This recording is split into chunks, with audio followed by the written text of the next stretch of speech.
Hi, and welcome to day 6 of the 12 Days of Winter with me, Sage Lee. Now, today we are broadcasting from the center of a black hole, and we are going to complete our discussion of the lost mode of prayer. Now, remember yesterday how I asked you a question that you could ask yourself if you've been hurt? Well, we're broadcasting from a black hole today because we're going to discuss physics a little bit. So don't worry, it's not going to be complicated. According to quantum physics, events that occur in our lives that seem to be continuous, such as like watching the Olympics or playing a game of tennis, are actually quantum events. In other words, these experiences are made up of individual bursts of light and energy called quanta. Now, these quanta happen so quickly that our brain just averages them together to imagine a continuous experience. But if the reality of life is a series of interconnected quantum moments, then there's actually this little space in between.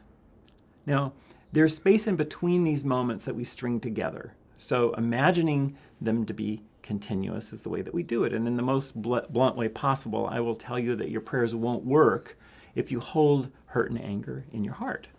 So imagine for a moment that the whole world is just one big quantum mirror held up. And if you're possessed by hurt and anger beneath the surface, what would you expect to be the output if you pray in that state? Now, our individual hurts just don't go away when we want them to, especially when we deny them. They'll find a way to come back at the most inappropriate moment. Now, our bodies remember everything, and it potentially even goes cellular to the DNA level. So what is this blessing? It's a quality of thought or emotion or feeling that allows us to redefine our feelings about something that's hurting us right now or has hurt us in the past.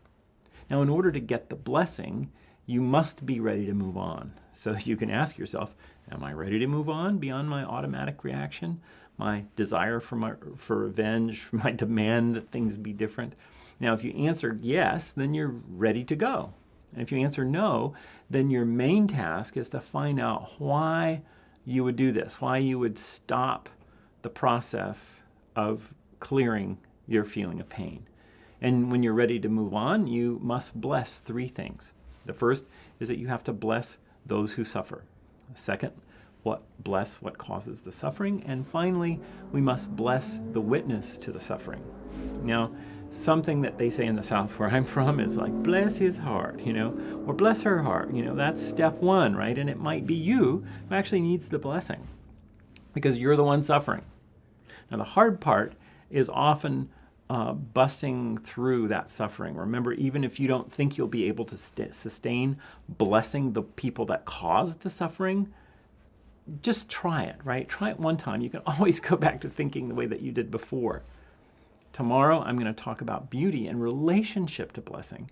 And so if you want to know more about this method of prayer that can lead you to greater happiness in the moment, greater abundance, and potentially a much longer life, you can actually attend the Manifestation Weekend happening on February 19th in 2017.